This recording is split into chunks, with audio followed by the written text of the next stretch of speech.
নমস্কার বন্ধুরা, সম্পূর্ণ একটা নতুন ভিডিও নিয়ে আপনাদের সামনে আবারও হাজির হয়েছি। আজ একটা সম্পূর্ণ নতুন রেসিপি আপনাদের করে দেখাবো। তো এই রেসিপিতে প্রথমেই লাগছে, এখানে নিয়ে নিয়েছি পনির, যাকে ছানাও বলতে পারেন, ছানা যা পনির তাই। তো আমরা বাড়িতেই পনির বানাই, সেই পনির বানানোর ভিডিও এই ভিডিওর ডেসক্রিপশনে দিয়ে দেব। এখানে আমরা ছানা নিয়ে নিয়েছি, আপনারা চাইলে পনিরও নিতে পারেন। আজ আমাদের রেসিপি হলো পনির ভর্তা।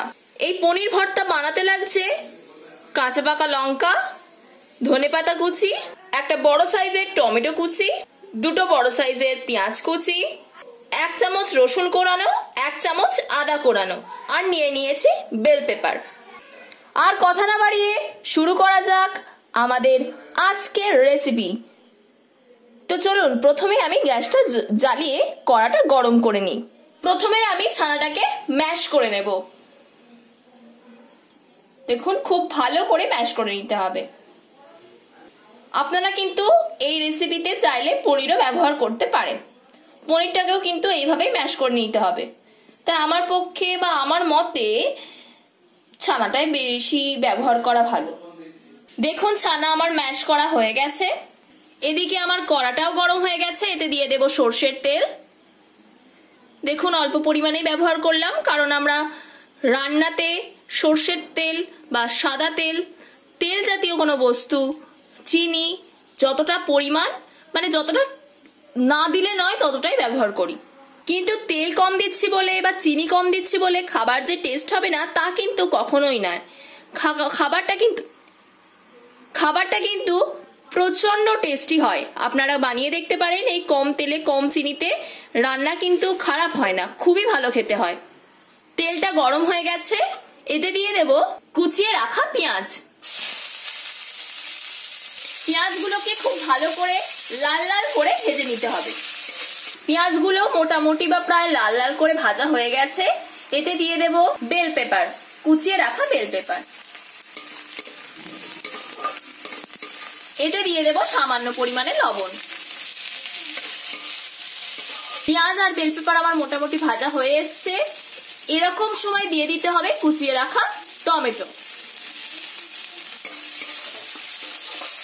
এগুলো আমার প্রায় ভাজা ভাজা হয়ে এসছে, এতে দিয়ে দেব রসুন কোড়া।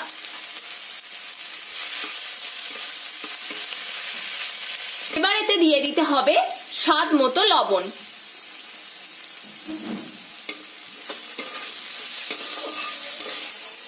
আপনাদের খেয়াল রাখতে হবে, যখনই রসুনের কাঁচা গন্ধ চলে যাবে তখন দিয়ে দিতে হবে কুড়িয়ে রাখা আদা। দিয়ে দিতে হবে ছোট চামচের 1 চামচ হলুদ গুঁড়ো। দিয়ে দিতে হবে 1 চামচ পরিমাণ কাশ্মীরি লঙ্কা গুঁড়ো। দিয়ে দিতে হবে ছোট চামচের 1 চামচ ধনে গুঁড়ো, ছোট চামচের 1 চামচ জিরে গুঁড়ো। সব মশলা কষানো হয়ে গেছে, এতে দিতে হবে সামান্য পরিমাণে জল, যাতে মশলাটা পুড়ে না যায়। দেখুন, আমার গ্রেভি তৈরি হয়ে গেছে। এবার দিয়ে দেব এতে ম্যাশ করে রাখা পনিরটা, বা আপনারা বলতে পারেন ছানাটা, যাই বলি ওটা দিয়ে দেব। পনির আর ছানা তো একই ব্যাপার। আর একটা কথা, আমাদের চ্যানেলে নতুন হয়ে থাকলে চ্যানেলটিকে সাবস্ক্রাইব করে পাশে থাকা বেল আইকনটিকে প্রেস করে নোটিফিকেশন অল করে রাখবেন, যাতে আমাদের তৈরি করা ভিডিও বা পাঠানো ভিডিও সবার প্রথমে আপনার কাছে পৌঁছে যেতে পারে। আজকের ভিডিওটা যদি আপনাদের ভালো লাগে, লাইক এবং শেয়ার করে দিতে ভুলবেন না। রুটি বা গরম ভাতে এটা আপনারা খেয়ে দেখবেন, অসাধারণ লাগে, দুর্দান্ত লাগে। কষানো হয়ে গেছে, এতে দিয়ে দেব পরিমাণ মতো জল। জল দিয়ে এটাকে ফুটতে দেব। ঝোলটা দেখুন ফুটছে। এই সময় দিয়ে দিতে হবে ছোট চামচের 1 চামচ চিনি। চিনিটা আপনারা আপনাদের পরিমাণ মতনই দিতে পারেন। দেখুন, এটা আমার হয়ে গেছে।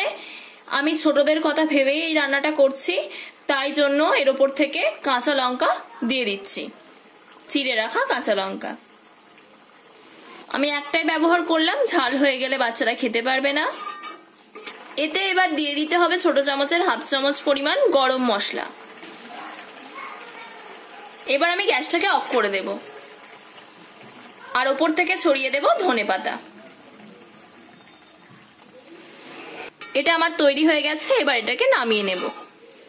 এটা তৈরি হয়ে গেছে, এটাকে নামিয়েও নিয়েছি। এটা কিন্তু অসাধারণ স্বাদের লাগে, পরিবেশন করতে পারেন। বাচ্চারা কিন্তু খেতে এটা খুবই ভালোবাসে। আমাদের এই আজকের ভিডিওটা যদি আপনাদের ভালো লাগে থাকে, লাইক এবং শেয়ার করে দেবেন এবং কমেন্ট করে জানাবেন আপনাদের মতামত। পরবর্তী ভিডিওতে আপনাদের সাথে আবার দেখা হচ্ছে।